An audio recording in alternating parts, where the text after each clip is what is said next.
प्रभाग क्रमांक 5 मधून आम्ही भारतीय जनता पार्टीतर्फे अ मधून नारायणजी गालांडे यांचा फॉर्म आम्ही सबमिट केलेला आहे। त्याचप्रमाणे आमच्या श्वेताताई आहेत, कविताताई आहे आणि मी असं चौघांनी मिळून आम्ही फॉर्म सबमिट केलेला आहे आणि भारतीय जनता पार्टीने आम्हाला अधिकृत उमेदवारी दिलेली आहे आणि भारतीय जनता पार्टीच्या नेतृत्वाने आमचा विश्वास देखील दाखवलेला आहे। आपण मागील काळातील तुमच्या सोबतचे नगरसेवक त्यांना सोडून तुम्ही आज नौकी टीम घेऊन रिंगणात आहात। पक्ष जो निर्णय घेतो त्याप्रमाणे आम्ही आज इथे उमेदवार आहोत। त्यामुळे पक्षाने आज आमची 4 जणांची निवड केलेली आहे।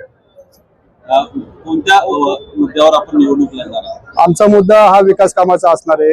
गेल्या 2017 पासून तर जो विकास कामाचा आम्ही आलेख आखलेला आहे, ज्या स्थायी समितीचा मी अध्यक्ष झालो तर मतदारसंघामध्ये 550 कोटीची भरीव कामं आपण मतदारसंघामध्ये आणि वडगाव शिरीमध्ये जवळपास 150-200 कोटीची कामं प्रभावामध्ये केलेली आहे। त्यामुळे ज्या भागामध्ये आपण जाईल त्या भागामध्ये विकासच झालेला दिसेल आणि विकासाच्या मुद्द्यावरच आमची इलेक्शन भारतीय जनता पार्टी मार्फत राहणार आहे। पुणे महानगरपालिकेला या वर्षी वडगाव शिरेला महापौर पद मिळणार का? मिळणार का हे सर्व शेवटी पक्षश्रेष्ठी ठरवतात। वडगाव शिरीला मिळणार, पुणे शहरात कुणाला मिळणार ते पक्षश्रेष्ठी जे निर्णय घेतील ते सर्वांना मान्य असतो। त्यामुळे आम्ही त्या विषयावर काय बोलू शकत नाही। तुम्ही तिसऱ्यांदा निवडून येणार आहात असं लोकांची चर्चा आहे, तर तुम्हाला महानगरपालिकेत जर भावी महापौर म्हणून तुमच्याकडे पाहिलं जातं, त्यामुळे काय असेल चर्चा असेल ठीक आहे, माझ्यासाठी लोकांच्या शुभेच्छा आहेत, परंतु त्या शुभेच्छा करत असताना नेहमी जनता आमच्या पाठीशी राहिले, जनतेचं प्रेम आमच्या पाठीशी आहे।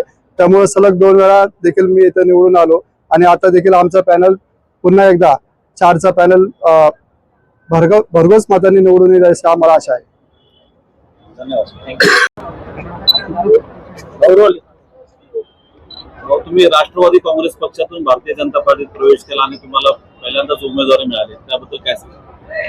नाही, आपण पाहताय की अनेक वर्षापासून मी या वडगाव शहरी परिसरामध्ये काम करतोय आणि निश्चितच कुठलाही पक्ष असेल तर काम करणाऱ्या कार्यकर्त्याला नेहमी संधी मिळत असते आणि आज अनेक वर्ष दादांचं देखील काम मला चांगलं आणि एक आवडता नेता दादा देखील आमचा आहे आणि दादांबरोबर पण आपण काम केलंय। त्याचबरोबर इकडे बीजेपी मध्ये युती तर आहेच आणि त्यामुळं भारतीय जनता पार्टीमध्ये त्यांनी जो विश्वास माझ्यावर दाखवला त्याबद्दल मी सर्व नेते मंडळींचं मनापासून धन्यवाद देतो। यावेळी आपल्या विरोधात कोण उमेदवार असणार? नाही बा, निवडणूक लढत असताना त्याचा विचार करायचा नसतो, कोण येईल त्याच्यावर लढायला आमची तयारी असते। जो काम करतो त्याला लढायची भीती नसते। यावेळी विजयाची खात्री आहे का? 100%। धन्यवाद। उमेदवारी अर्ज दाखल केलेला आहे, काय सांगाल? मी आज उमेदवारी अर्ज दाखल केलेला आहे। माझे नाव कविता महेंद्र गलांडे, मी भाजप मधून उमेदवार आहे। मी क मधून फॉर्म भरलेला आहे। मी आतापर्यंत फक्त घरातले कामं सांभाळलेत, मी आता समाजात उतरले। खूप वर्षानंतर भारतीय जनता पार्टीने तुम्हाला उमेदवारी दिलेली आहे, यस, त्याबद्दल काय सांगा? पक्षाचं काम खूप केलंय, संधी पहिल्यांदा मिळाली, त्याचं सोनं करण्याची नक्कीच प्रयत्न करेन। थँक्यू। अनुभवी नगरसेवक होते तरी आपल्याला उमेदवारी मिळालेली आहे, नशीब माझं। महेंद्र भाऊ का आणि उमेदवारी अर्ज आपण कुठल्या गटातून भरलेला आहे? मी श्वेता मुकुंद गलांडे, वडगाव शिरी कल्याणनगर प्रभाग क्रमांक 5 मधून मी उमेदवारी अर्ज दाखल केलेला आहे। पक्षाने मला संधी दिलेली आहे, त्याबद्दल मी पक्षाचं खूप आभार मानते।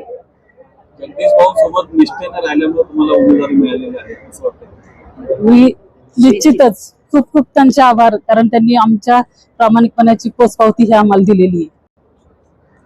धन्यवाद।